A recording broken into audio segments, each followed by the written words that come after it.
Okay, we're going to continue on with our look back at the Natalee Holloway investigation now 3 years later. And someone who's very close to the investigation is former Secret Service agent, current private investigator, Art Wood. Hi, Art. Hi, Dana. How are you? I'm fine. Welcome back to the program. It's been 3 years. You and I have talked about this case many times. Did you think that we'd still be talking about it 3 years later? Well, you know what? Nothing surprises me. I still think this case can be solved. We all know that we're real close as far as what happened in Holland, and we all know that Europe did it. And it's just a matter of the prosecutor going forward and doing something about it. And that's all we can hope for in a situation like this, because there's been so much mishope and so much false hope that, you take and look at what's out there now, and there's been some news stories about, and I'm going to talk to Jossie Mansour here in a few minutes, about a tennis shoe being found and other things. And the case has been relatively quiet in the media, Art, but there's been things going on in the background, maybe. Have you heard anything? Can you share with us?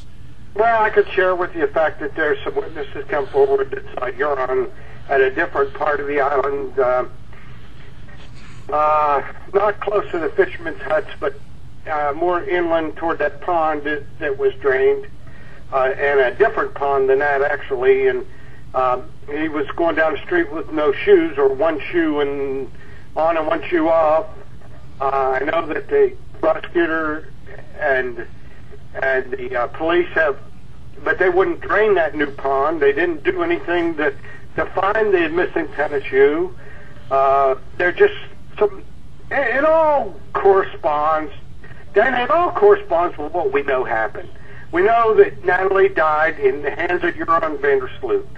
And whether it happened at the beach or at a pond, it doesn't really matter. Right. What matters is who got rid of the body. We know that they took it out to sea. It's frustrating for Dave and Beth and everybody else that loves Natalee. I'm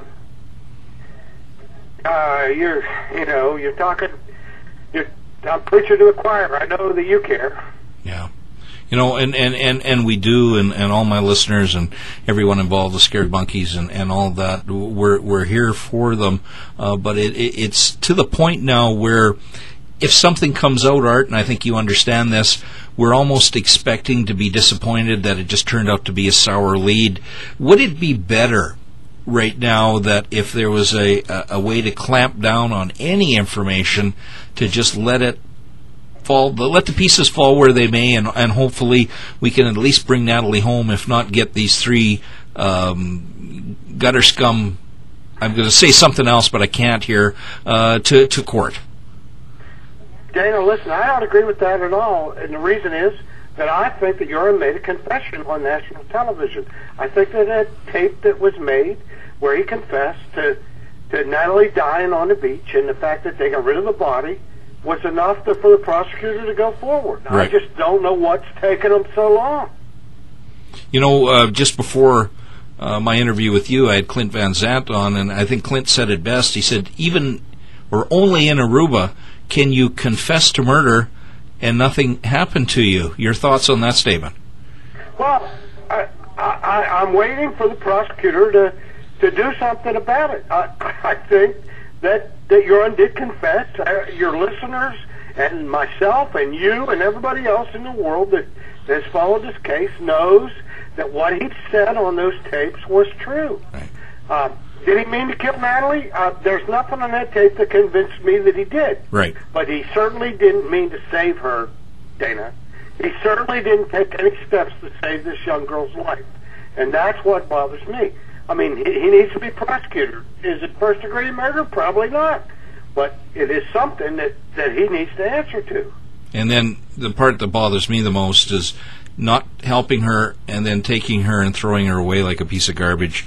Right, absolutely. That's what I said. He didn't mean to kill her, but he didn't mean to save her. Absolutely. That part just absolutely drives me around the bend. Now, just to refresh my listeners' memory, this is Art Wood, former Secret Service agent, Natalee Holloway case investigator. Who put the body on the boat and took the boat out? Art, what do you think? I know what you're going to say. Well, I know who did it. I mean, it was Paulus Vandersloot with the help of the Gottenbosses, whether it was Kuhn Gottenboss and his father, or just the father, or the father and son. It was that boat, and they did it. How has the search for Natalee been? I know there was some financial problems. The Deepwater search stopped, for lack of a better term, but they marked many, many, many different spots. Have you heard anything more about that? Well, actually, they still have plans to go back and search over 100 spots that are marked.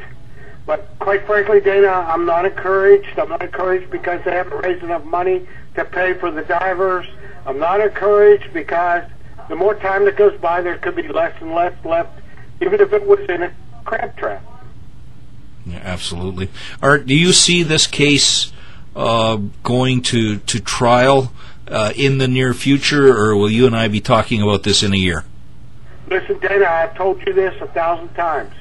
There's more evidence that to convict Joran Vandersloot in this case than there ever was against Scott Peterson. The only difference is that this is in Aruba. I don't know what's going to happen. I can't imagine why the prosecutor hasn't gone forward. Well, that's. So, I don't have any prediction. I only know that the whole world knows that he did it. Something interesting, just before I let you go, Art, is, and I don't think I've heard it in the media except from you, is that we heard lots about computer analysts looking at the computers of Joran and Paulus Vandersloot and all of that, and usually a computer is a good piece of evidence, a good tracking point as far as what really happened. There's some interesting evidence that was found on Paulus Vandersloot's computer, was there not? Absolutely. It absolutely convinced me that Paulus Vandersloot is the person that Joran called to help him get rid of the body. When he says he called his friend, I didn't believe a word of it. But he says, Dana, listen, I think I've repeated this to you before, but he says when his friend showed up, he said, oh, you must go home. I'll take care of this. Anyway, the conversation was father to son. It absolutely convinced me that it was Paulus that he called. And that information corresponding with what happened with Paulus' computer convinced me that Paulus is the person that got rid of the body. There's no doubt in my mind. I couldn't agree more. Listen, Art, I appreciate this. I know you're following the case closely, and you and I will talk again soon. All right, take care, Dana. Okay, bye-bye. Thanks for having me. No problem. Bye-bye. That's Art Wood, former Secret Service agent, investigator involved in the disappearance of Natalee Holloway. What I thought I'd do now for the next 10 minutes or so is open up the phone line. And we don't do this often on the program here, but I think that it's an important enough topic that we'll do some open phones before we bring Jossie Mansour on to get the perspective of he and his newspaper Diario, and get your thoughts on the third anniversary. I know we're a little over it, but the third anniversary of the disappearance of Natalee Holloway, and still no answers. But I'll take that back and say, yeah, there are lots of answers. We've seen them, and Art Wood just said it very well, I believe. You know, he said it over and over and over again, and he was getting a little excited, and I understand where he's coming from. You know, how many times do you have to, bark like a dog before people are going to say you're a dog? 306-842-7884. 306-842-7884. Just a minute or so, 30 seconds, whatever you want to call, and give me your thoughts, your impression on 3 years later, the Natalee Holloway investigation. Of course, this show is podcast, so if you're not listening live, I ask that you not call. Only those that are out there listening live, and we'll take a few calls for the next 8 minutes or so. I won't keep you on the air long, just long enough for me to take your opinion and your impression on why is this gone 3 years. Clint Van Zandt said it best, Ramsey's 10 years. Other cases have gone that long. All we can do is hope and pray that it won't go that long, and it, at minimum, find Natalee, bring her home, take her back to Alabama, where she belongs, and will there ever be a fair shake on the island of Aruba? I'm not sure. It certainly looks like there won't be. I kind of, I hate to say it and hate to give up hope, but as far as getting a proper conclusion to the investigation, besides finding Natalee, is, I would love to see it, but I'm not sure it's going to happen. 306-842-7884. We're going to take a quick break and come back with your calls here on Scared Monkeys Radio.